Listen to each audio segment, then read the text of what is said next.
خواتین و حضرات، آپ کی خدمت میں ضیاء محی الدین۔ کج کلا ہوں کہے یہ شہر یہاں بند نواز، کون پہچانے گا مجھ خاک بسر کی صورت۔ شیکسپیئر نے کہا کہ am I a coward who calls me villain, breaks my pate across, plucks me by the beard and blows it in my face, tweaks me by the nose and gives me the lie the throat. Who does me this, huh? نامور ادیب، دانشور، صداکار، اداکار اور انگنت خوبیوں کے مالک ضیاء محی الدین انتقال کر گئے۔ معروف ادیب اقبال رحمان نے آج لکھا اور ابتدا کی حامد عظیم آبادی کے اس شعر سے کہ کس کی ضیاء ہے دل ہے منور فقیر کا، پر تو پڑا ہے کیا کسی روشن ضمیر کا۔ فن و ادب کی ضیاء تاریک ہوئی۔ ضیاء محی الدین نے بھی اس سرائے فانی سے رخصت لے لی۔ ان للہ و انا الیہ راجعون۔ انہوں نے 91 برس کی عمر پائی۔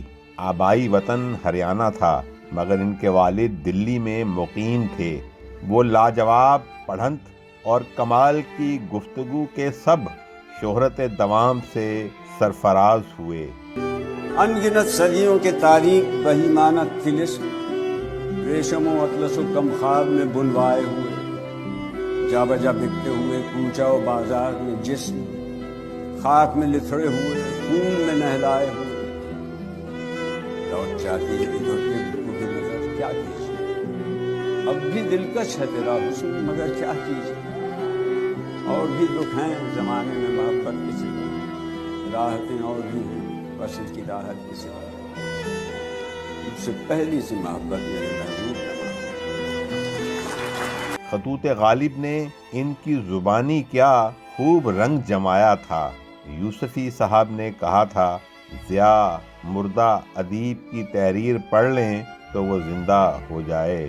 اسٹیج ڈراموں کا آغاز 1960 اور فلمی کیریئر 1962 سے شروع کیا۔ اسی دوران انگریزی ٹی وی ڈرامے بھی ان کی پہچان بنے۔ انہیں 2 مشہور انگریزی کتابوں کے مصنف ہونے کا اعزاز بھی حاصل ہے۔ سن 2003 میں ستارہ امتیاز اور سن 2012 میں ہلال امتیاز سے سرفراز ہوئے۔